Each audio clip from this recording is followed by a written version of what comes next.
The cub leaves the wild, but enters a new kind of wilderness. Humans. Leashes. Whips. And rules. To them, he's a beast to break. But White Fang is not easy to tame.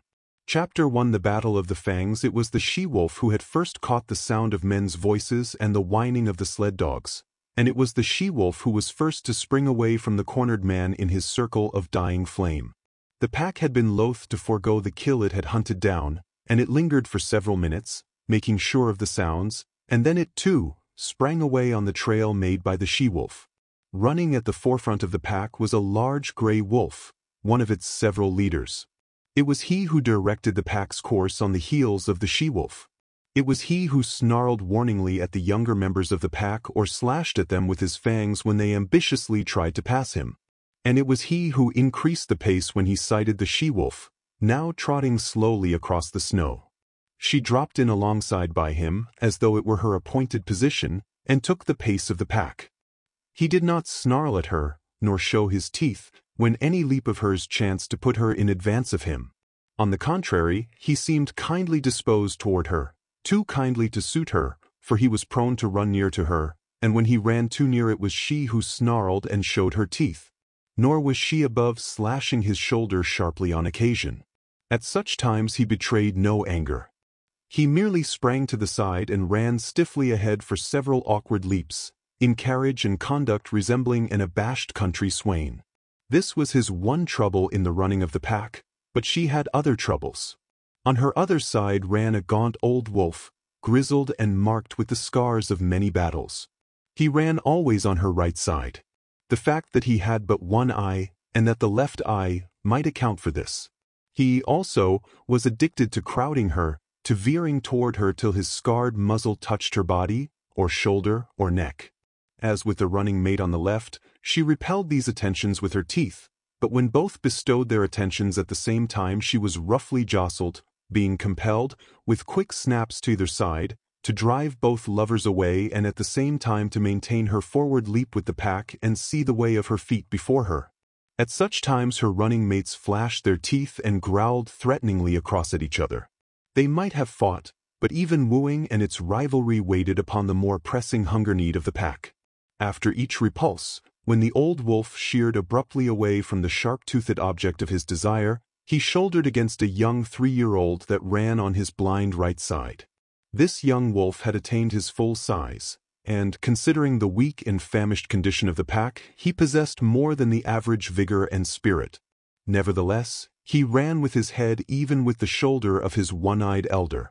When he ventured to run abreast of the older wolf, which was seldom, a snarl and a snap sent him back even with the shoulder again. Sometimes, however, he dropped cautiously and slowly behind and edged in between the old leader and the she-wolf. This was doubly resented, even triply resented. When she snarled her displeasure, the old leader would whirl on the 3-year-old. Sometimes she whirled with him, and sometimes the young leader on the left whirled too. At such times, confronted by 3 sets of savage teeth, the young wolf stopped precipitately, throwing himself back on his haunches, with forelegs stiff, mouth menacing and mane bristling. This confusion in the front of the moving pack always caused confusion in the rear. The wolves behind collided with the young wolf and expressed their displeasure by administering sharp nips on his hind legs and flanks. He was laying up trouble for himself, for lack of food and short tempers went together.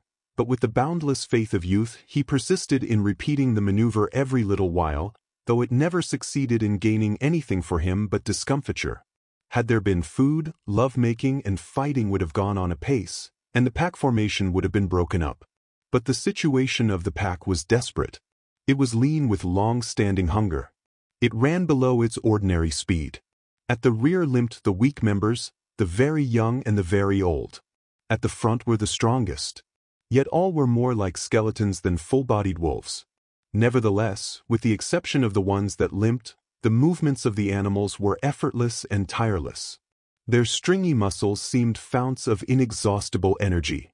Behind every steel-like contraction of a muscle lay another steel-like contraction, and another, apparently without end. They ran many miles that day. They ran through the night. And the next day found them still running. They were running over the surface of a world frozen and dead. No life stirred. They alone moved through the vast inertness. They alone were alive, and they sought for other things that were alive in order that they might devour them and continue to live. They crossed low divides and ranged a dozen small streams in a lower-lying country before their quest was rewarded. Then they came upon moose. It was a big bull they first found. Here was meat and life, and it was guarded by no mysterious fires nor flying missiles of flame. Splay hoofs and palmate antlers they knew, and they flung their customary patience and caution to the wind. It was a brief fight and fierce. The big bull was beset on every side. He ripped them open or split their skulls with shrewdly driven blows of his great hoofs. He crushed them and broke them on his large horns. He stamped them into the snow under him in the wallowing struggle. But he was foredoomed, and he went down with the she-wolf tearing savagely at his throat, and with other teeth fixed everywhere upon him, devouring him alive, before ever his last struggles ceased or his last damage had been wrought. There was food in plenty. The bull weighed over 800 pounds, fully 20 pounds of meat per mouth for the 40-odd wolves of the pack. But if they could fast prodigiously, they could feed prodigiously, and soon a few scattered bones were all that remained of the splendid live brute that had faced the pack a few hours before. There was now much resting and sleeping.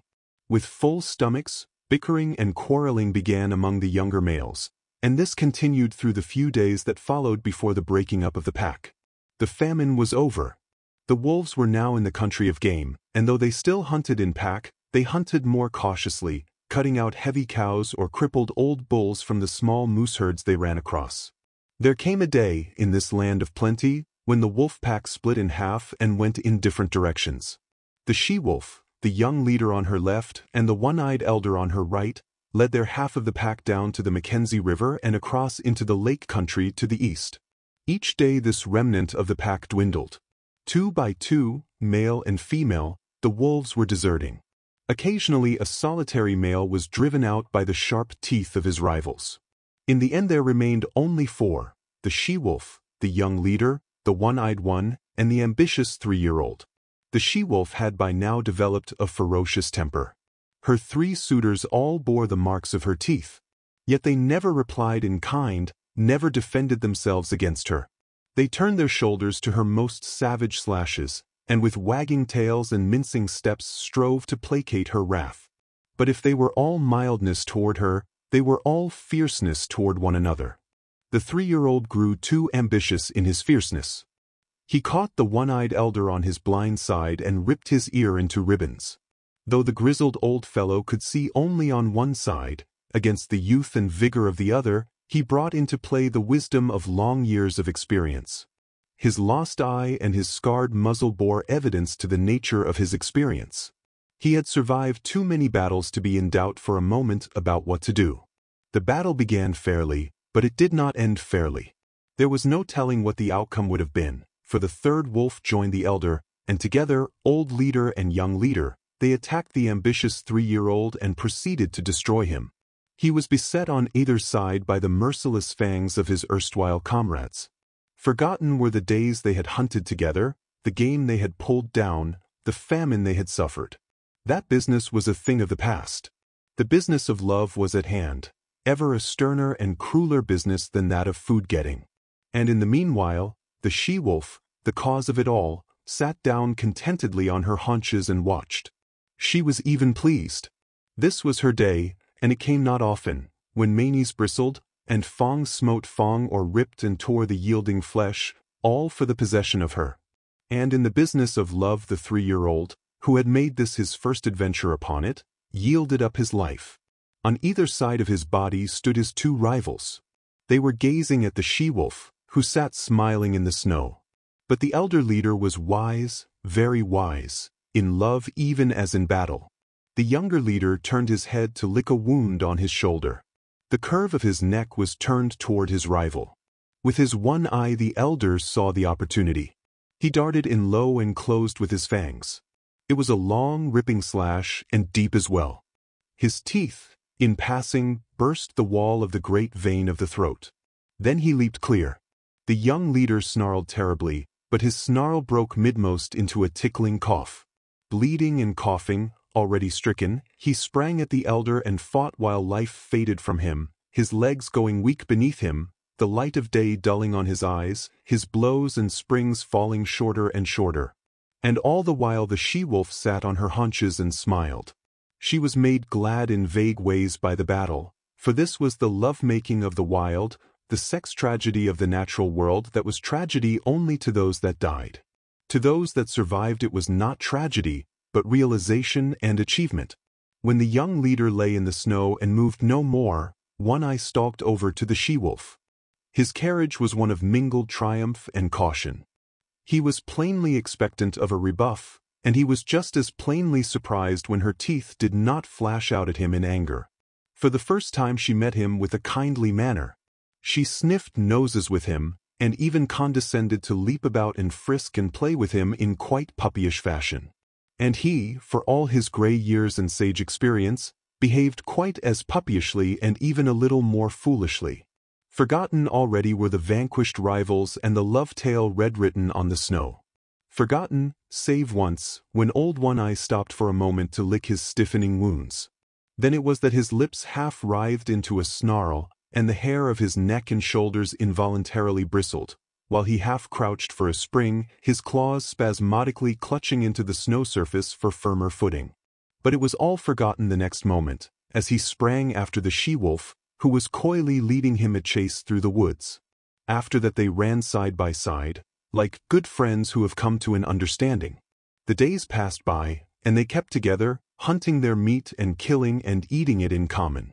After a time the she-wolf began to grow restless. She seemed to be searching for something that she could not find.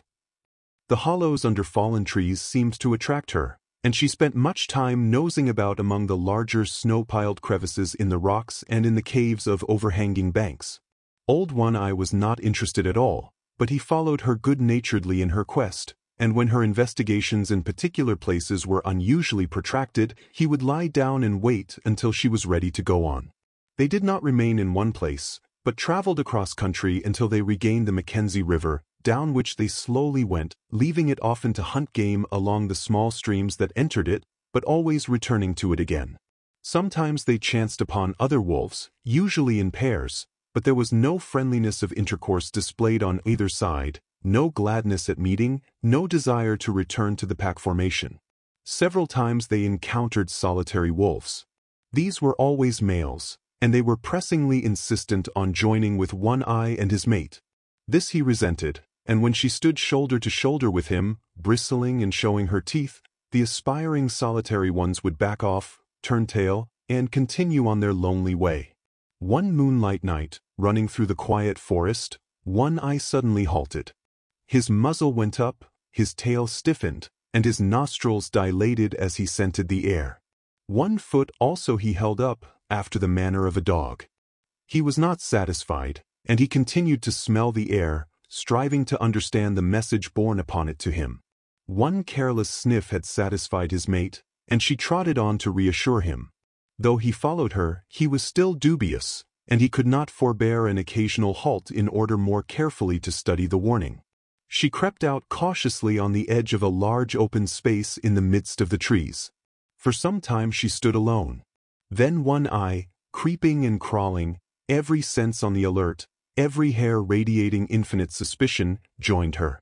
They stood side by side, watching and listening and smelling. To their ears came the sounds of dogs wrangling and scuffling, the guttural cries of men, the sharper voices of scolding women, and once the shrill and plaintive cry of a child. With the exception of the huge bulks of the skin lodges, little could be seen save the flames of the fire, broken by the movements of intervening bodies, and the smoke rising slowly on the quiet air. But to their nostrils came the myriad smells of an Indian camp, carrying a story that was largely incomprehensible to One-Eye, but every detail of which the she-wolf knew. She was strangely stirred, and sniffed with an increasing delight. But old One-Eye was doubtful. He betrayed his apprehension, and started tentatively to go. She turned and touched his neck with her muzzle in a reassuring way, then regarded the camp again. A new wistfulness was in her face, but it was not the wistfulness of hunger. She was thrilling to a desire that urged her to go forward, to be in closer to that fire, to be squabbling with the dogs, and to be avoiding and dodging the stumbling feet of men. One Eye moved impatiently beside her. Her unrest came back upon her, and she knew again her pressing need to find the thing for which she searched. She turned and trotted back into the forest, to the great relief of One Eye, who trotted a little to the fore until they were well within the shelter of the trees. As they slid along, noiseless as shadows, in the moonlight, they came upon a runway. Both noses went down to the footprints in the snow. These footprints were very fresh. One Eye ran ahead cautiously, his mate at his heels. The broad pads of their feet were spread wide and in contact with the snow were like velvet. One Eye caught sight of a dim movement of white in the midst of the white. His sliding gait had been deceptively swift, but it was as nothing to the speed at which he now ran. Before him was bounding the faint patch of white he had discovered. They were running along a narrow alley flanked on either side by a growth of young spruce. Through the trees the mouth of the alley could be seen, opening out on a moonlit glade. Old One Eye was rapidly overhauling the fleeing shape of white. Bound by bound he gained. Now he was upon it. One leap more and his teeth would be sinking into it. But that leap was never made. High in the air, and straight up, soared the shape of white, now a struggling snowshoe rabbit that leaped and bounded, executing a fantastic dance there above him in the air and never once returning to earth. One Eye sprang back with a snort of sudden fright, then shrank down to the snow and crouched, snarling threats at this thing of fear he did not understand. But the she-wolf coolly thrust past him. She poised for a moment, then sprang for the dancing rabbit.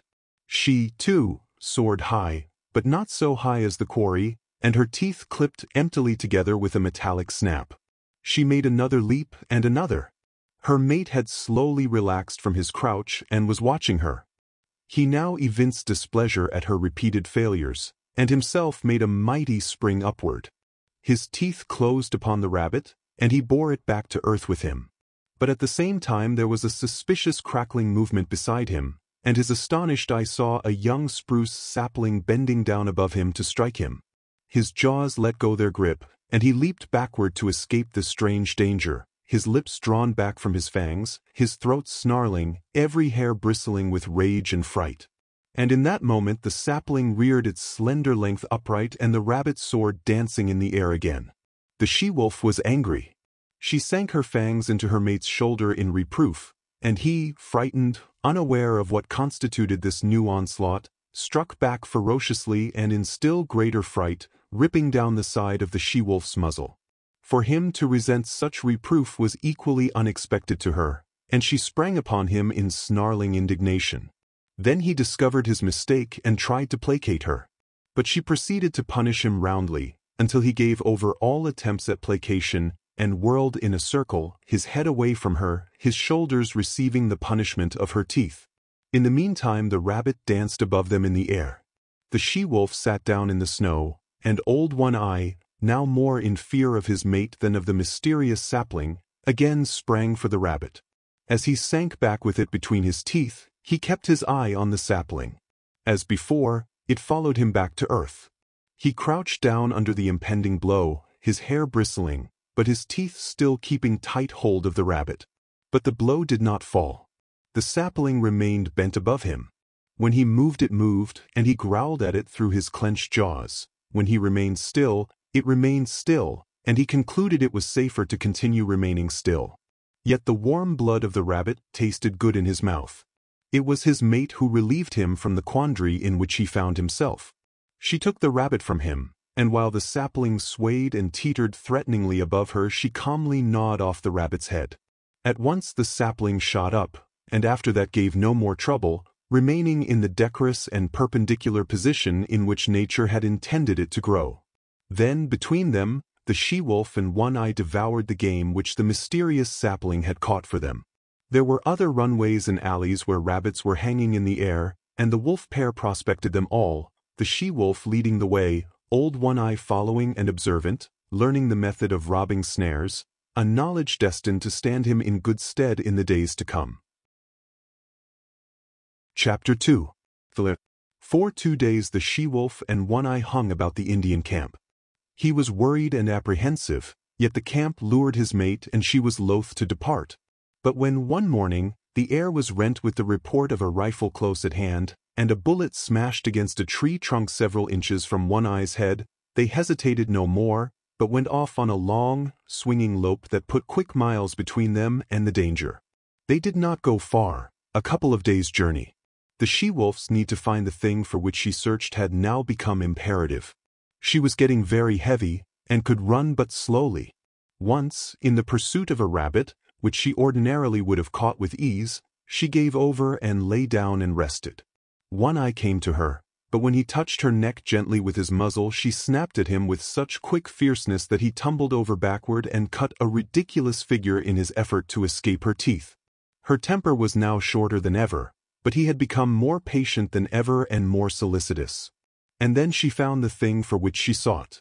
It was a few miles up a small stream that in the summertime flowed into the Mackenzie, but that then was frozen over and frozen down to its rocky bottom, a dead stream of solid white from source to mouth. The she-wolf was trotting wearily along, her mate well in advance, when she came upon the overhanging high clay bank. She turned aside and trotted over to it. The wear and tear of spring storms and melting snows had underwashed the bank and in one place had made a small cave out of a narrow fissure. She paused at the mouth of the cave and looked the wall over carefully. Then, on one side and the other, she ran along the base of the wall to where its abrupt bulk merged from the softer-lined landscape. Returning to the cave, she entered its narrow mouth. For a short 3 feet she was compelled to crouch, then the walls widened and rose higher in a little round chamber nearly 6 feet in diameter. The roof barely cleared her head. It was dry and cozy.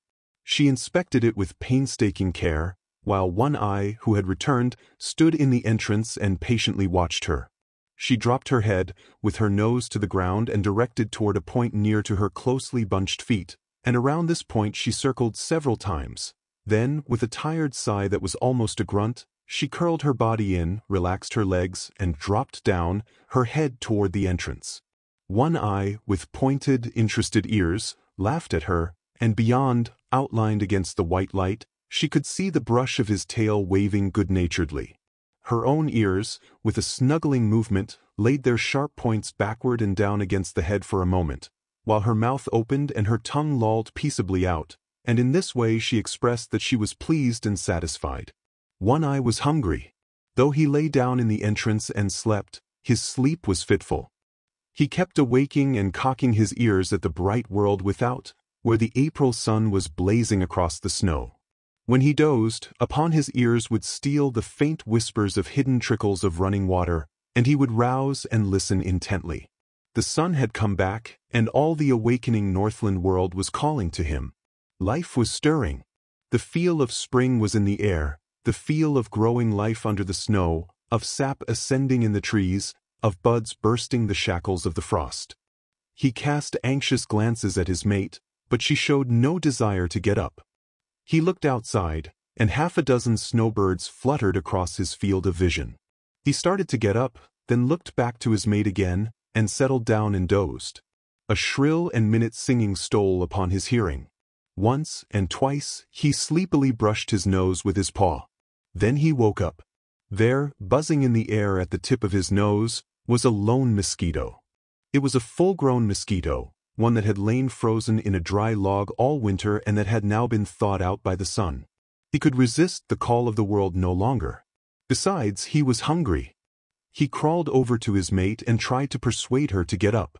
But she only snarled at him, and he walked out alone into the bright sunshine to find the snow surface soft underfoot and the traveling difficult. He went up the frozen bed of the stream, where the snow, shaded by the trees, was yet hard and crystalline. He was gone 8 hours, and he came back through the darkness hungrier than when he had started. He had found game, but he had not caught it. He had broken through the melting snow crust and wallowed, while the snowshoe rabbits had skimmed along on top lightly as ever. He paused at the mouth of the cave with a sudden shock of suspicion. Faint, strange sounds came from within. They were sounds not made by his mate, and yet they were remotely familiar. He bellied cautiously inside and was met by a warning snarl from the she-wolf.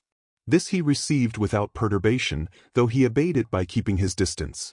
but he remained interested in the other sounds, faint, muffled sobbings and slubberings. His mate warned him irritably away, and he curled up and slept in the entrance. When morning came and a dim light pervaded the lair, he again sought after the source of the remotely familiar sounds. There was a new note in his mate's warning snarl. It was a jealous note, and he was very careful in keeping a respectful distance. Nevertheless, he made out, sheltering between her legs against the length of her body, 5 strange little bundles of life, very feeble, very helpless, making tiny whimpering noises, with eyes that did not open to the light. He was surprised. It was not the first time in his long and successful life that this thing had happened. It had happened many times, yet each time it was as fresh a surprise as ever to him. His mate looked at him anxiously. Every little while she emitted a low growl, and at times, when it seemed to her he approached too near, the growl shot up in her throat to a sharp snarl. Of her own experience she had no memory of the thing happening, but in her instinct, which was the experience of all the mothers of wolves, there lurked a memory of fathers that had eaten their newborn and helpless progeny. It manifested itself as a fear strong within her that made her prevent One Eye from more closely inspecting the cubs he had fathered. But there was no danger. Old One Eye was feeling the urge of an impulse that was, in turn, an instinct that had come down to him from all the fathers of wolves. He did not question it, nor puzzle over it. It was there, in the fiber of his being, and it was the most natural thing in the world that he should obey it by turning his back on his newborn family and by trotting out and away on the meat trail whereby he lived. 5 or 6 miles from the lair, the stream divided, its forks going off among the mountains at a right angle. Here, leading up the left fork, he came upon a fresh track. He smelled it and found it so recent that he crouched swiftly and looked in the direction in which it disappeared. Then he turned deliberately and took the right fork. The footprint was much larger than the one his own feet made, and he knew that in the wake of such a trail there was little meat for him. Half a mile up the right fork, his quick ears caught the sound of gnawing teeth. He stalked the quarry and found it to be a porcupine, standing upright against a tree and trying his teeth on the bark. One Eye approached carefully but hopelessly. He knew the breed, though he had never met it so far north before, and never in his long life had porcupines served him for a meal. But he had long since learned that there was such a thing as chance or opportunity, and he continued to draw near. There was never any telling what might happen, for with live things events were somehow always happening differently. The porcupine rolled itself into a ball, radiating long, sharp needles in all directions that defied attack. In his youth One Eye had once sniffed too near a similar, apparently inert ball of quills, and had the tail flick out suddenly in his face.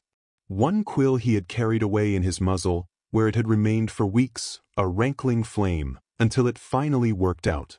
So he lay down in a comfortable crouching position, his nose fully a foot away, and out of the line of the tail. Thus he waited, keeping perfectly quiet. There was no telling. Something might happen. The porcupine might unroll. There might be opportunity for a deft and ripping thrust of paw into the tender, unguarded belly.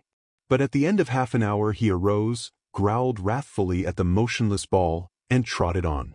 He had waited too often and futilely in the past for porcupines to unroll, to waste any more time. He continued up the right fork. The day wore along, and nothing rewarded his hunt. The urge of his awakened instinct of fatherhood was strong upon him. He must find meat. In the afternoon he blundered upon a ptarmigan. He came out of a thicket and found himself face to face with the slow-witted bird. It was sitting on a log, not a foot beyond the end of his nose. Each saw the other. The bird made a startled rise, but he struck it with his paw, and smashed it down to earth, then pounced upon it, and caught it in his teeth as it scuttled across the snow trying to rise in the air again. As his teeth crunched through the tender flesh and fragile bones, he began naturally to eat.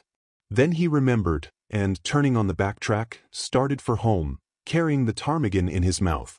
A mile above the forks, running velvet-footed as was his custom, a gliding shadow that cautiously prospected each new vista of the trail, he came upon later imprints of the large tracks he had discovered in the early morning. As the track led his way, he followed, prepared to meet the maker of it at every turn of the stream. He slid his head around a corner of rock, where began an unusually large bend in the stream, and his quick eyes made out something that sent him crouching swiftly down.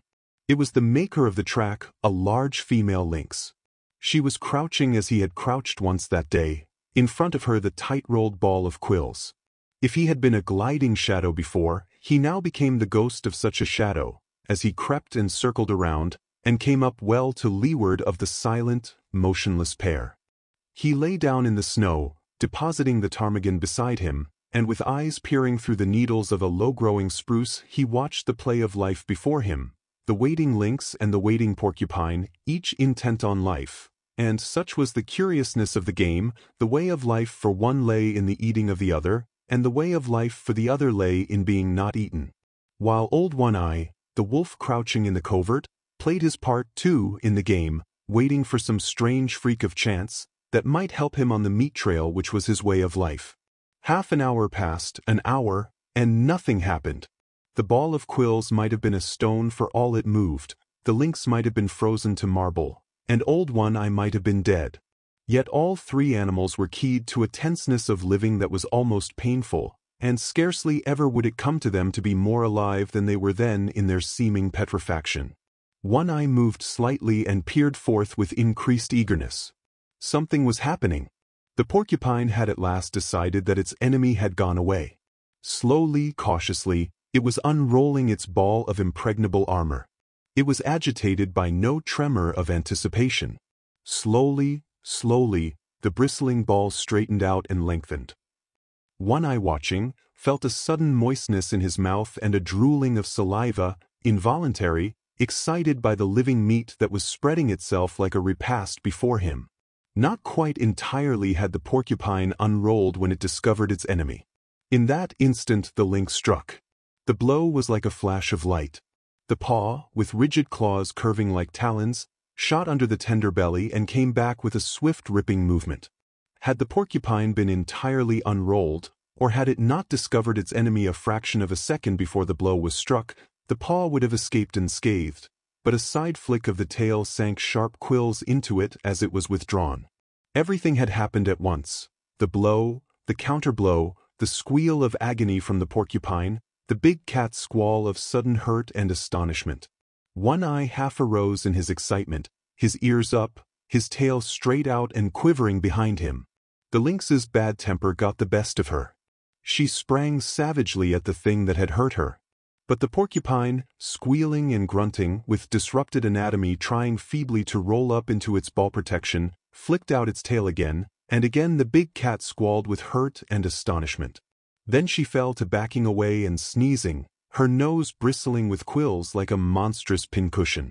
She brushed her nose with her paws, trying to dislodge the fiery darts, thrust it into the snow, and rubbed it against twigs and branches, and all the time leaping about, ahead, sidewise, up and down, in a frenzy of pain and fright. She sneezed continually, and her stub of a tail was doing its best toward lashing about by giving quick, violent jerks. She quit her antics and quieted down for a long minute. One-Eye watched, and even he could not repress a start and an involuntary bristling of hair along his back when she suddenly leaped, without warning, straight up in the air, at the same time emitting a long and most terrible squall. Then she sprang away, up the trail, squalling with every leap she made. It was not until her racket had faded away in the distance and died out that One-Eye ventured forth. He walked as delicately as though all the snow were carpeted with porcupine quills, erect and ready to pierce the soft pads of his feet. The porcupine met his approach with a furious squealing and a clashing of its long teeth. It had managed to roll up in a ball again, but it was not quite the old compact ball. Its muscles were too much torn for that. It had been ripped almost in half, and was still bleeding profusely. One-Eye scooped out mouthfuls of the blood-soaked snow, and chewed and tasted and swallowed. This served as a relish, and his hunger increased mightily, but he was too old in the world to forget his caution. He waited.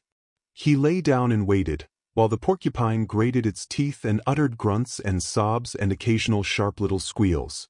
In a little while, One-Eye noticed that the quills were drooping and that a great quivering had set up. The quivering came to an end suddenly. There was a final defiant clash of the long teeth.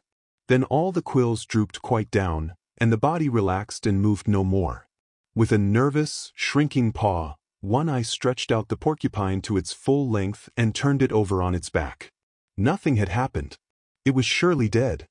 He studied it intently for a moment, then took a careful grip with his teeth and started off down the stream, partly carrying, partly dragging the porcupine, with head turned to the side so as to avoid stepping on the prickly mass. He recollected something, dropped the burden, and trotted back to where he had left the ptarmigan. He did not hesitate a moment. He knew clearly what was to be done, and this he did by promptly eating the ptarmigan. Then he returned and took up his burden. When he dragged the result of his day's hunt into the cave, the she-wolf inspected it, turned her muzzle to him, and lightly licked him on the neck. But the next instant she was warning him away from the cubs with a snarl that was less harsh than usual and that was more apologetic than menacing. Her instinctive fear of the father of her progeny was toning down. He was behaving as a wolf father should, and manifesting no unholy desire to devour the young lives she had brought into the world. Chapter 3. The Gray Cub. He was different from his brothers and sisters. Their hair already betrayed the reddish hue inherited from their mother, the she-wolf, while he alone, in this particular, took after his father. He was the one little gray cub of the litter. He had bred true to the straight wolf stock. In fact, he had bred true to old One Eye himself, physically, with but a single exception, and that was he had 2 eyes to his father's 1. The gray cub's eyes had not been open long, yet already he could see with steady clearness. And while his eyes were still closed, he had felt, tasted, and smelled. He knew his 2 brothers and his 2 sisters very well. He had begun to romp with them in a feeble, awkward way, and even to squabble, his little throat vibrating with a queer rasping noise, the forerunner of the growl, as he worked himself into a passion. And long before his eyes had opened he had learned by touch, taste, and smell to know his mother, a fount of warmth and liquid food and tenderness. She possessed a gentle, caressing tongue that soothed him when it passed over his soft little body, and that impelled him to snuggle close against her and to doze off to sleep. Most of the first month of his life had been passed thus in sleeping, but now he could see quite well, and he stayed awake for longer periods of time, and he was coming to learn his world quite well. His world was gloomy, but he did not know that, for he knew no other world. It was dim-lighted, but his eyes had never had to adjust themselves to any other light. His world was very small. Its limits were the walls of the lair, but as he had no knowledge of the wide world outside, he was never oppressed by the narrow confines of his existence. But he had early discovered that one wall of his world was different from the rest. This was the mouth of the cave and the source of light. He had discovered that it was different from the other walls long before he had any thoughts of his own, any conscious volitions. It had been an irresistible attraction before ever his eyes opened and looked upon it. The light from it had beat upon his sealed lids, and the eyes and the optic nerves had pulsated to little, spark-like flashes, warm-colored and strangely pleasing. The life of his body, and of every fiber of his body, the life that was the very substance of his body and that was apart from his own personal life, had yearned toward this light and urged his body toward it in the same way that the cunning chemistry of a plant urges it toward the sun. Always, in the beginning, before his conscious life dawned, he had crawled toward the mouth of the cave. And in this his brothers and sisters were one with him. Never, in that period, did any of them crawl toward the dark corners of the back wall. The light drew them as if they were plants. The chemistry of the life that composed them demanded the light as a necessity of being, and their little puppet bodies crawled blindly and chemically like the tendrils of a vine. Later on, when each developed individuality and became personally conscious of impulsions and desires, the attraction of the light increased. They were always crawling and sprawling toward it, and being driven back from it by their mother. It was in this way that the gray cub learned other attributes of his mother than the soft, soothing tongue. In his insistent crawling toward the light, he discovered in her a nose that with a sharp nudge administered rebuke, and later, a paw that crushed him down and rolled him over and over with swift, calculating stroke. Thus he learned hurt, and on top of it he learned to avoid hurt, first, by not incurring the risk of it, and second, when he had incurred the risk, by dodging and by retreating. These were conscious actions, and were the results of his first generalizations upon the world. Before that he had recoiled automatically from hurt, as he had crawled automatically toward the light. After that he recoiled from hurt because he knew that it was hurt. He was a fierce little cub. So were his brothers and sisters. It was to be expected. He was a carnivorous animal. He came of a breed of meat killers and meat eaters. His father and mother lived wholly upon meat. The milk he had sucked with his first flickering life was milk transformed directly from meat, and now, at a month old, when his eyes had been open for but a week, he was beginning himself to eat meat, meat half digested by the she-wolf and disgorged for the 5 growing cubs that already made too great demand upon her breast. But he was, further, the fiercest of the litter. He could make a louder rasping growl than any of them. His tiny rages were much more terrible than theirs. It was he that first learned the trick of rolling a fellow cub over with a cunning paw stroke. And it was he that first gripped another cub by the ear and pulled and tugged and growled through jaws tight clenched. And certainly it was he that caused the mother the most trouble in keeping her litter from the mouth of the cave. The fascination of the light for the gray cub increased from day to day. He was perpetually departing on yard-long adventures toward the cave's entrance, and as perpetually being driven back. Only he did not know it for an entrance. He did not know anything about entrances, passages whereby one goes from one place to another place. He did not know any other place, much less of a way to get there. So to him the entrance of the cave was a wall of light. As the sun was to the outside dweller, this wall was to him the sun of his world. It attracted him as a candle attracts a moth. He was always striving to attain it. The life that was so swiftly expanding within him urged him continually toward the wall of light. The life that was within him knew that it was the one way out, the way he was predestined to tread. But he himself did not know anything about it. He did not know there was any outside at all. There was one strange thing about this wall of light. His father, he had already come to recognize his father as the one other dweller in the world, a creature like his mother, who slept near the light and was a bringer of meat. His father had a way of walking right into the white far wall and disappearing. The gray cub could not understand this. Though never permitted by his mother to approach that wall, he had approached the other walls, and encountered hard obstruction on the end of his tender nose. This hurt. And after several such adventures he left the walls alone. Without thinking about it, he accepted this disappearing into the wall as a peculiarity of his father, as milk and half-digested meat were peculiarities of his mother. In fact, the gray cub was not given to thinking, at least, to the kind of thinking customary of men. His brain worked in dim ways. Yet his conclusions were as sharp and distinct as those achieved by men. He had a method of accepting things without questioning the why and wherefore. In reality, this was the act of classification. He was never disturbed over why a thing happened. How it happened was sufficient for him. Thus, when he had bumped his nose on the back wall a few times, he accepted that he would not disappear into walls. In the same way he accepted that his father could disappear into walls. But he was not in the least disturbed by desire to find out the reason for the difference between his father and himself. Logic and physics were no part of his mental makeup. Like most creatures of the wild, he early experienced famine. There came a time when not only did the meat supply cease, but the milk no longer came from his mother's breast. At first, the cubs whimpered and cried, but for the most part they slept. It was not long before they were reduced to a coma of hunger. There were no more spats and squabbles, no more tiny rages nor attempts at growling, while the adventures toward the far white wall ceased altogether. The cubs slept, while the life that was in them flickered and died down. One Eye was desperate. He ranged far and wide, and slept but little in the lair that had now become cheerless and miserable. The she-wolf, too, left her litter and went out in search of meat. In the first days after the birth of the cubs, One Eye had journeyed several times back to the Indian camp and robbed the rabbit snares. But, with the melting of the snow and the opening of the streams, the Indian camp had moved away, and that source of supply was closed to him. When the gray cub came back to life and again took interest in the far white wall, he found that the population of his world had been reduced. Only one sister remained to him. The rest were gone. As he grew stronger, he found himself compelled to play alone, for the sister no longer lifted her head nor moved about. His little body rounded out with the meat he now ate, but the food had come too late for her.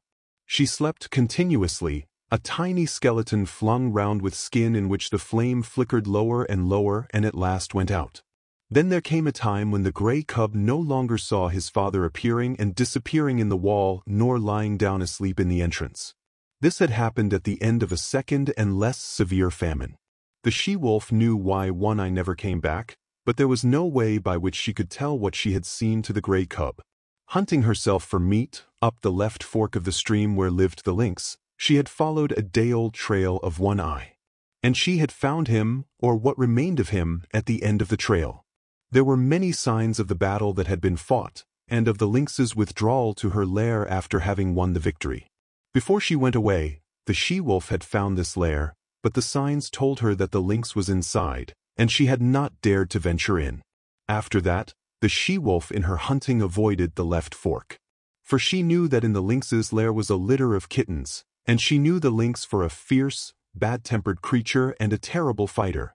It was all very well for half a dozen wolves to drive a lynx, spitting and bristling, up a tree, but it was quite a different matter for a lone wolf to encounter a lynx, especially when the lynx was known to have a litter of hungry kittens at her back.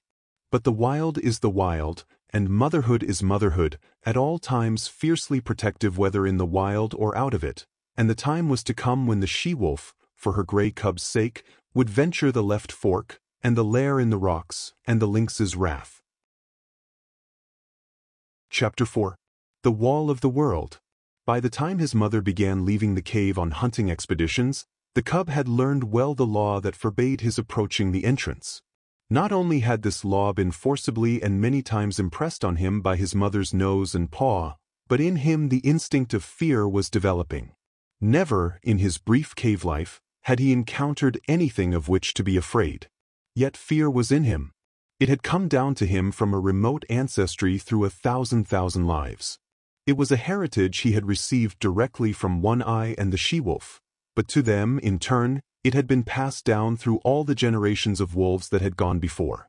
Fear, that legacy of the wild which no animal may escape nor exchange for pottage. So the gray cub knew fear, though he knew not the stuff of which fear was made. Possibly he accepted it as one of the restrictions of life. For he had already learned that there were such restrictions. Hunger he had known, and when he could not appease his hunger he had felt restriction. The hard obstruction of the cave wall, the sharp nudge of his mother's nose, the smashing stroke of her paw, the hunger unappeased of several famines, had borne in upon him that all was not freedom in the world, that to life there was limitations and restraints. These limitations and restraints were laws. To be obedient to them was to escape hurt and make for happiness. He did not reason the question out in this man fashion. He merely classified the things that hurt and the things that did not hurt. And after such classification he avoided the things that hurt, the restrictions and restraints, in order to enjoy the satisfactions and the remunerations of life. Thus it was that in obedience to the law laid down by his mother, and in obedience to the law of that unknown and nameless thing, fear, he kept away from the mouth of the cave. It remained to him a white wall of light.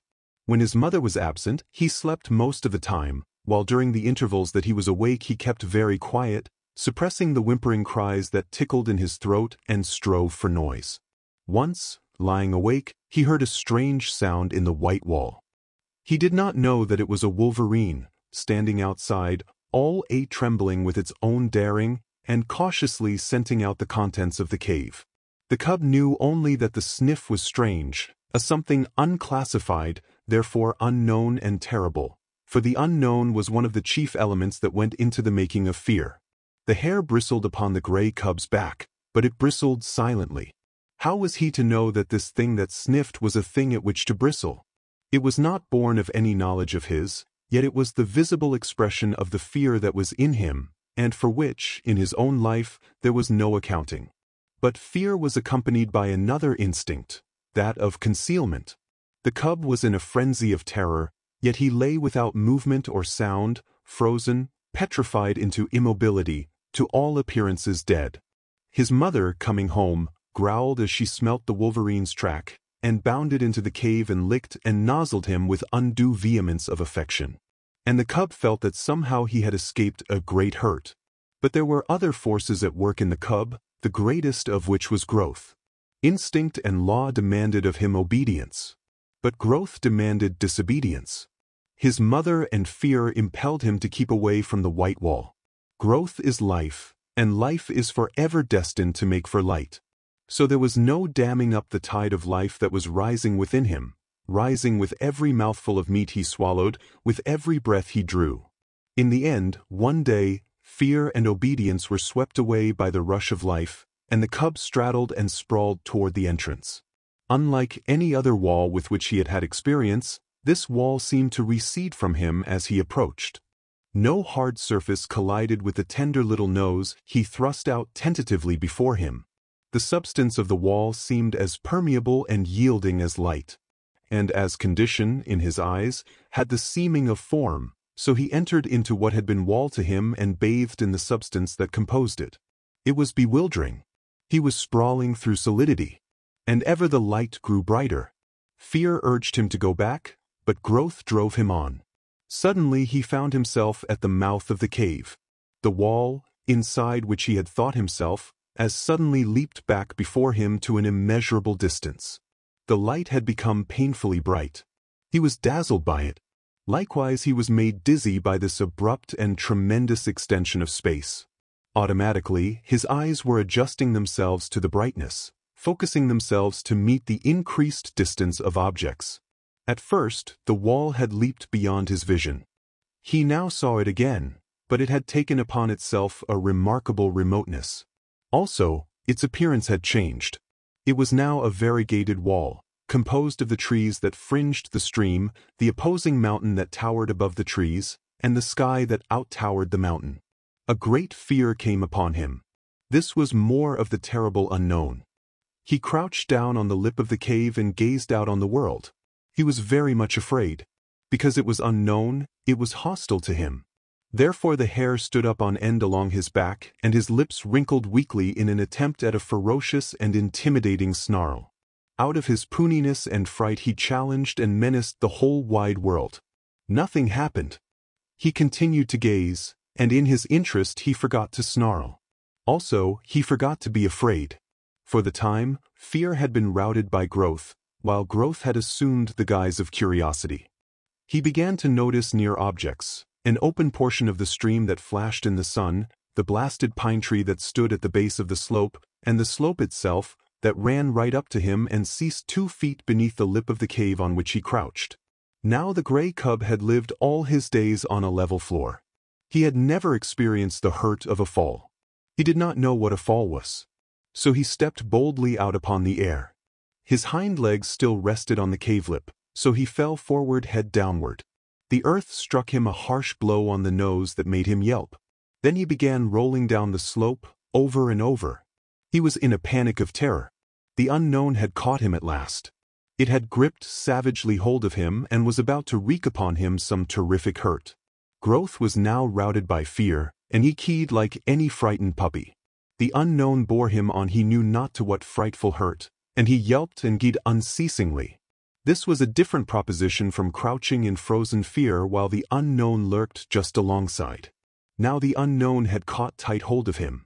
Silence would do no good. Besides, it was not fear, but terror, that convulsed him. But the slope grew more gradual, and its base was grass-covered. Here the cub lost momentum.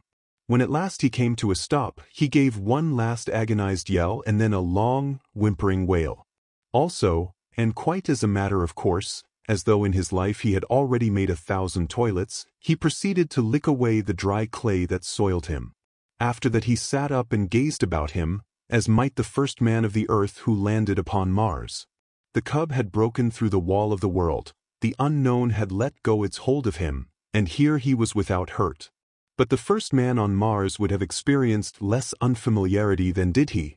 Without any antecedent knowledge, without any warning whatever that such existed, he found himself an explorer in a totally new world. Now that the terrible unknown had let go of him, he forgot that the unknown had any terrors. He was aware only of curiosity in all the things about him. He inspected the grass beneath him, the mossberry plant just beyond, and the dead trunk of the blasted pine that stood on the edge of an open space among the trees. A squirrel, running around the base of the trunk, came full upon him, and gave him a great fright. He cowered down and snarled. But the squirrel was as badly scared. It ran up the tree, and from a point of safety chattered back savagely. This helped the cub's courage, and though the woodpecker he next encountered gave him a start, he proceeded confidently on his way. Such was his confidence, that when a moose bird impudently hopped up to him, he reached out at it with a playful paw. The result was a sharp peck on the end of his nose that made him cower down and keep. The noise he made was too much for the moose bird, who sought safety in flight. But the cub was learning. His misty little mind had already made an unconscious classification. There were live things and things not alive. Also, he must watch out for the live things. The things not alive remained always in one place, but the live things moved about, and there was no telling what they might do. The thing to expect of them was the unexpected, and for this he must be prepared. He traveled very clumsily. He ran into sticks and things.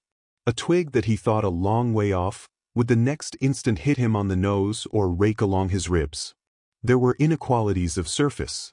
Sometimes he overstepped and stubbed his nose. Quite as often he understepped and stubbed his feet. Then there were the pebbles and stones that turned under him when he trod upon them, and from them he came to know that the things not alive were not all in the same state of stable equilibrium as was his cave. Also, that small things not alive were more liable than large things to fall down or turn over. But with every mishap he was learning. The longer he walked, the better he walked. He was adjusting himself. He was learning to calculate his own muscular movements, to know his physical limitations, to measure distances between objects, and between objects and himself. His was the luck of the beginner. Born to be a hunter of meat, though he did not know it, he blundered upon meat just outside his own cave door on his first foray into the world. It was by sheer blundering that he chanced upon the shrewdly hidden ptarmigan nest. He fell into it. He had essayed to walk along the trunk of a fallen pine. The rotten bark gave way under his feet, and with a despairing yelp he pitched down the rounded crescent, smashed through the leafage and stalks of a small bush, and in the heart of the bush, on the ground, fetched up in the midst of 7 ptarmigan chicks. They made noises, and at first he was frightened at them. Then he perceived that they were very little, and he became bolder. They moved. He placed his paw on one, and its movements were accelerated. This was a source of enjoyment to him. He smelled it. He picked it up in his mouth. It struggled and tickled his tongue. At the same time he was made aware of a sensation of hunger. His jaws closed together. There was a crunching of fragile bones, and warm blood ran in his mouth. The taste of it was good. This was meat, the same as his mother gave him, only it was alive between his teeth and therefore better. So he ate the ptarmigan. Nor did he stop till he had devoured the whole brood. Then he licked his chops in quite the same way his mother did, and began to crawl out of the bush. He encountered a feathered whirlwind. He was confused and blinded by the rush of it and the beat of angry wings. He hid his head between his paws and yelped. The blows increased. The mother ptarmigan was in a fury. Then he became angry. He rose up, snarling, striking out with his paws. He sank his tiny teeth into one of the wings and pulled and tugged sturdily. The ptarmigan struggled against him, showering blows upon him with her free wing. It was his first battle. He was elated. He forgot all about the unknown. He no longer was afraid of anything. He was fighting, tearing at a live thing that was striking at him. Also, this live thing was meat. The lust to kill was on him. He had just destroyed little live things. He would now destroy a big live thing. He was too busy and happy to know that he was happy. He was thrilling and exulting in ways new to him and greater to him than any he had known before. He held on to the wing and growled between his tight-clenched teeth. The ptarmigan dragged him out of the bush. When she turned and tried to drag him back into the bush's shelter, he pulled her away from it and on into the open. And all the time she was making outcry and striking with her free wing, while feathers were flying like a snowfall. The pitch to which he was aroused was tremendous. All the fighting blood of his breed was up in him and surging through him. This was living, though he did not know it. He was realizing his own meaning in the world. He was doing that for which he was made, killing meat and battling to kill it.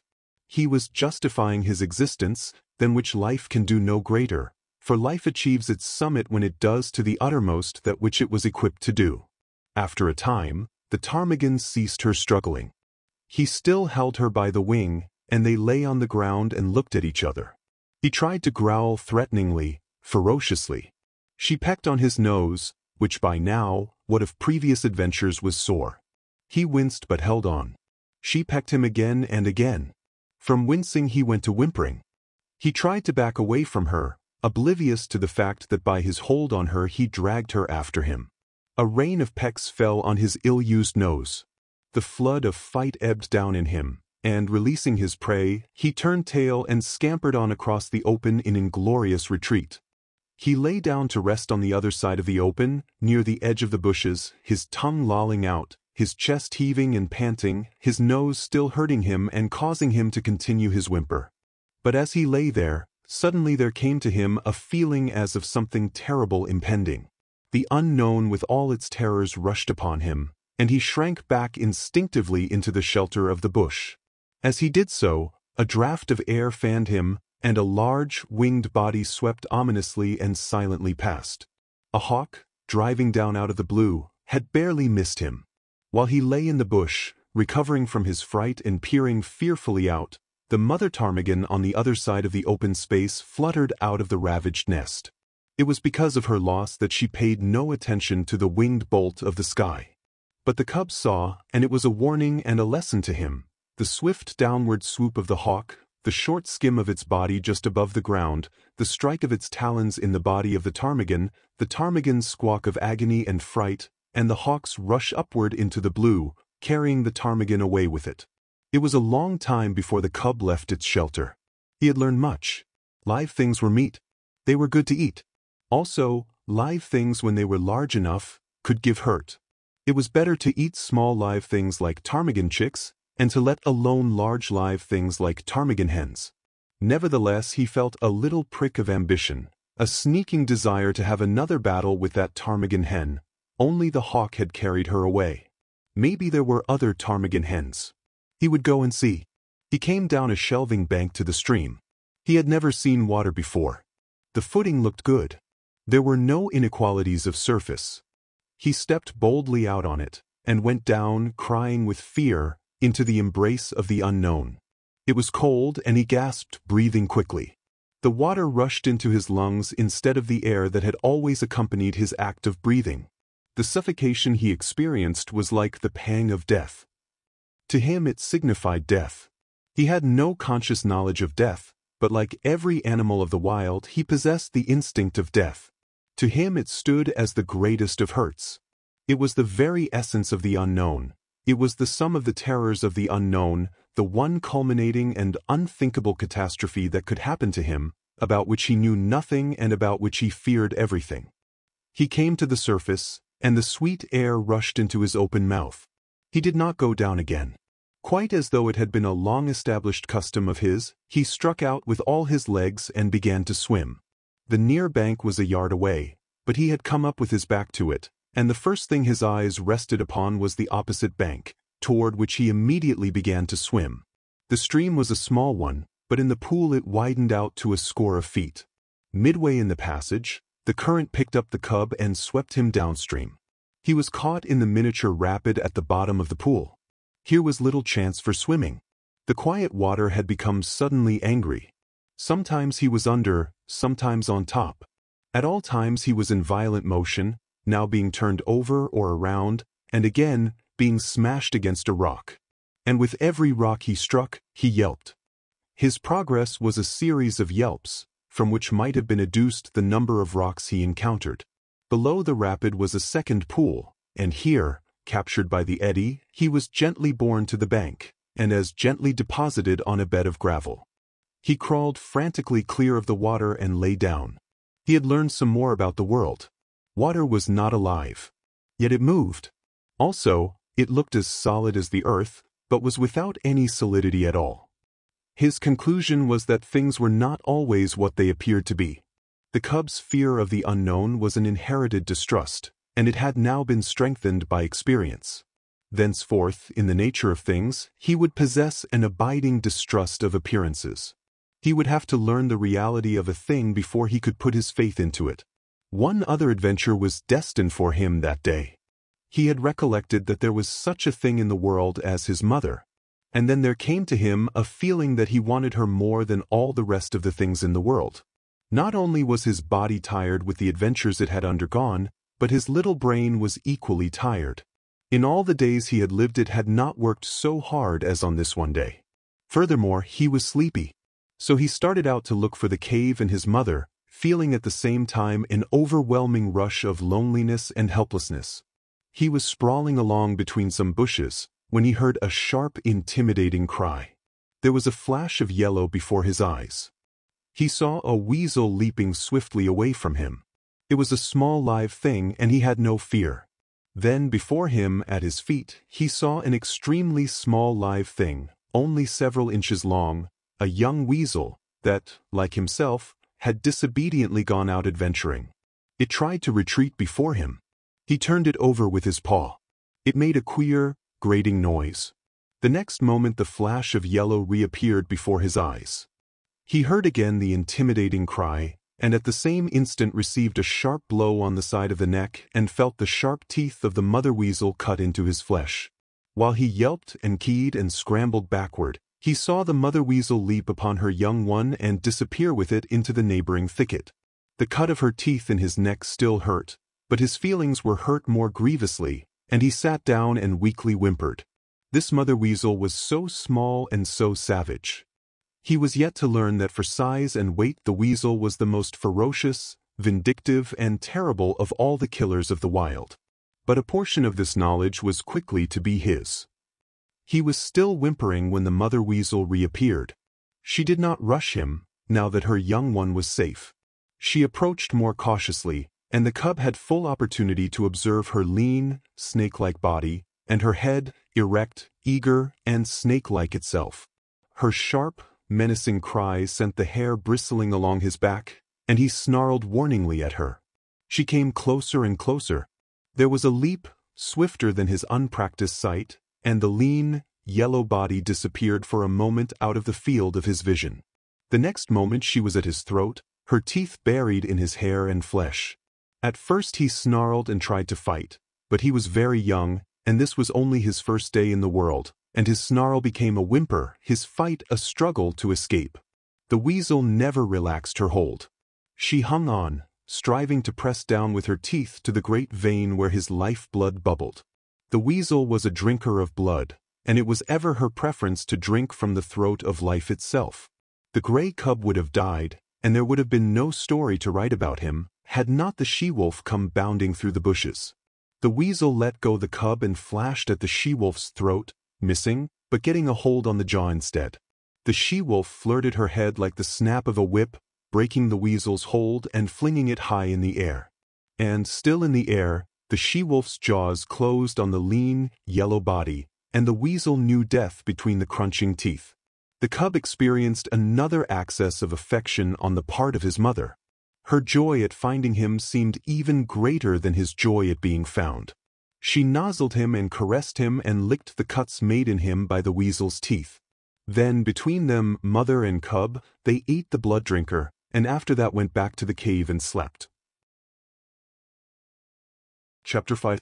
The Law of Meat. The cub's development was rapid. He rested for 2 days, and then ventured forth from the cave again. It was on this adventure that he found the young weasel whose mother he had helped eat, and he saw to it that the young weasel went the way of its mother. But on this trip he did not get lost. When he grew tired, he found his way back to the cave and slept. And every day thereafter found him out and ranging a wider area. He began to get accurate measurement of his strength and his weakness, and to know when to be bold and when to be cautious. He found it expedient to be cautious all the time, except for the rare moments when, assured of his own intrepidity, he abandoned himself to petty rages and lusts. He was always a little demon of fury when he chanced upon a stray ptarmigan. Never did he fail to respond savagely to the chatter of the squirrel he had first met on the blasted pine. while the sight of a moose bird almost invariably put him into the wildest of rages, for he never forgot the peck on the nose he had received from the first of that ilk he encountered. But there were times when even a moose bird failed to affect him, and those were times when he felt himself to be in danger from some other prowling meat hunter. He never forgot the hawk, and its moving shadow always sent him crouching into the nearest thicket. He no longer sprawled and straddled, and already he was developing the gait of his mother, slinking and furtive, apparently without exertion, yet sliding along with a swiftness that was as deceptive as it was imperceptible. In the matter of meat, his luck had been all in the beginning. The 7 ptarmigan chicks and the baby weasel represented the sum of his killings. His desire to kill strengthened with the days, and he cherished hungry ambitions for the squirrel that chattered so volubly and always informed all wild creatures that the wolf cub was approaching. But as birds flew in the air, squirrels could climb trees, and the cub could only try to crawl unobserved upon the squirrel when it was on the ground. The cub entertained a great respect for his mother. She could get meat, and she never failed to bring him his share. Further, she was unafraid of things. It did not occur to him that this fearlessness was founded upon experience and knowledge. Its effect on him was that of an impression of power. His mother represented power, and as he grew older he felt this power in the sharper admonishment of her paw, while the reproving nudge of her nose gave place to the slash of her fangs. For this, likewise, he respected his mother. She compelled obedience from him, and the older he grew the shorter grew her temper. Famine came again, and the cub with clearer consciousness knew once more the bite of hunger. The she-wolf ran herself thin in the quest for meat. She rarely slept any more in the cave, spending most of her time on the meat trail, and spending it vainly. This famine was not a long one, but it was severe while it lasted. The cub found no more milk in his mother's breast, nor did he get one mouthful of meat for himself. Before, he had hunted in play, for the sheer joyousness of it. Now he hunted in deadly earnestness and found nothing. Yet the failure of it accelerated his development. He studied the habits of the squirrel with greater carefulness, and strove with greater craft to steal upon it and surprise it. He studied the wood mice and tried to dig them out of their burrows, and he learned much about the ways of moose birds and woodpeckers. And there came a day when the hawk's shadow did not drive him crouching into the bushes. He had grown stronger and wiser and more confident. Also, he was desperate. So he sat on his haunches, conspicuously in an open space, and challenged the hawk down out of the sky. For he knew that there, floating in the blue above him, was meat, the meat his stomach yearned after so insistently. But the hawk refused to come down and give battle, and the cub crawled away into a thicket and whimpered his disappointment and hunger. The famine broke. The she-wolf brought home meat. It was strange meat, different from any she had ever brought before. It was a lynx kitten, partly grown, like the cub, but not so large. And it was all for him. His mother had satisfied her hunger elsewhere, though he did not know that it was the rest of the lynx litter that had gone to satisfy her. Nor did he know the desperateness of her deed. He knew only that the velvet-furred kitten was meat, and he ate and waxed happier with every mouthful. A full stomach conduces to inaction, and the cub lay in the cave, sleeping against his mother's side. He was aroused by her snarling. Never had he heard her snarl so terribly. Possibly in her whole life it was the most terrible snarl she ever gave. There was reason for it, and none knew it better than she. A lynx's lair is not despoiled with impunity. In the full glare of the afternoon light, crouching in the entrance of the cave, the cub saw the lynx mother. The hair rippled up along his back at the sight. Here was fear, and it did not require his instinct to tell him of it. And if sight alone were not sufficient, the cry of rage the intruder gave, beginning with a snarl and rushing abruptly upward into a hoarse screech, was convincing enough in itself. The cub felt the prod of the life that was in him, and stood up and snarled valiantly by his mother's side. But she thrust him ignominiously away and behind her. Because of the low-roofed entrance the lynx could not leap in, and when she made a crawling rush of it the she-wolf sprang upon her and pinned her down. The cub saw little of the battle. There was a tremendous snarling and spitting and screeching. The two animals threshed about, the lynx ripping and tearing with her claws and using her teeth as well, while the she-wolf used her teeth alone. Once, The cub sprang in and sank his teeth into the hind leg of the lynx. He clung on, growling savagely. Though he did not know it, by the weight of his body he clogged the action of the leg and thereby saved his mother much damage. A change in the battle crushed him under both their bodies and wrenched loose his hold. The next moment the two mothers separated, and before they rushed together again, the lynx lashed out at the cub with a huge forepaw that ripped his shoulder open to the bone and sent him hurtling sidewise against the wall. Then was added to the uproar the cub's shrill yelp of pain and fright. But the fight lasted so long that he had time to cry himself out and to experience a second burst of courage, and the end of the battle found him again clinging to a hind leg and furiously growling between his teeth. The lynx was dead, but the she-wolf was very weak and sick. At first she caressed the cub and licked his wounded shoulder, but the blood she had lost had taken with it her strength, and for all of a day and a night she lay by her dead foe's side, without movement, scarcely breathing. For a week she never left the cave, except for water, and then her movements were slow and painful. At the end of that time the lynx was devoured, while the she-wolf's wounds had healed sufficiently to permit her to take the meat trail again. The cub's shoulder was stiff and sore, and for some time he limped from the terrible slash he had received. But the world now seemed changed. He went about in it with greater confidence, with a feeling of prowess that had not been his in the days before the battle with the lynx. He had looked upon life in a more ferocious aspect. He had fought. He had buried his teeth in the flesh of a foe, and he had survived. And because of all this, he carried himself more boldly, with a touch of defiance that was new in him. He was no longer afraid of minor things, and much of his timidity had vanished, though the unknown never ceased to press upon him with its mysteries and terrors, intangible and ever menacing. He began to accompany his mother on the meat trail, and he saw much of the killing of meat and began to play his part in it. And in his own dim way he learned the law of meat. There were two kinds of life, his own kind and the other kind. His own kind included his mother and himself. The other kind included all live things that moved. But the other kind was divided. One portion was what his own kind killed and ate. This portion was composed of the non-killers and the small killers. The other portion killed and ate his own kind, or was killed and eaten by his own kind. And out of this classification arose the law. The aim of life was meat. Life itself was meat. Life lived on life. There were the eaters and the eaten. The law was eat or be eaten. He did not formulate the law in clear, set terms and moralize about it.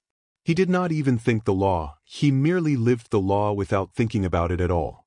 He saw the law operating around him on every side. He had eaten the ptarmigan chicks. The hawk had eaten the ptarmigan mother. The hawk would also have eaten him. Later, when he had grown more formidable, he wanted to eat the hawk. He had eaten the lynx kitten. The lynx mother would have eaten him had she not herself been killed and eaten. And so it went. The law was being lived about him by all live things, and he himself was part and parcel of the law. He was a killer.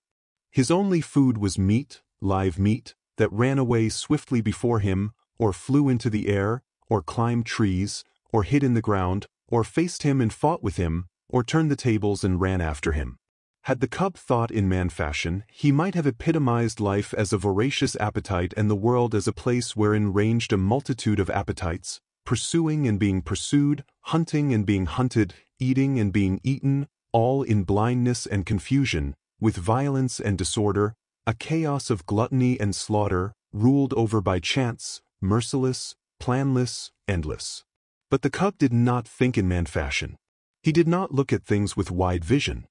He was single-purposed, and entertained but one thought or desire at a time.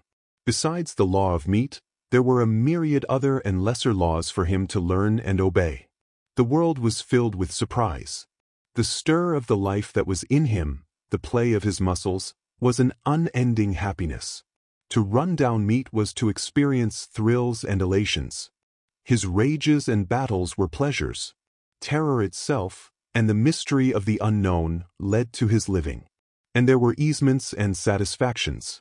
To have a full stomach, to doze lazily in the sunshine, such things were remuneration in full for his ardors and toils, while his ardors and toils were in themselves self-remunerative. They were expressions of life, and life is always happy when it is expressing itself. So the cub had no quarrel with his hostile environment. He was very much alive, very happy, and very proud of himself.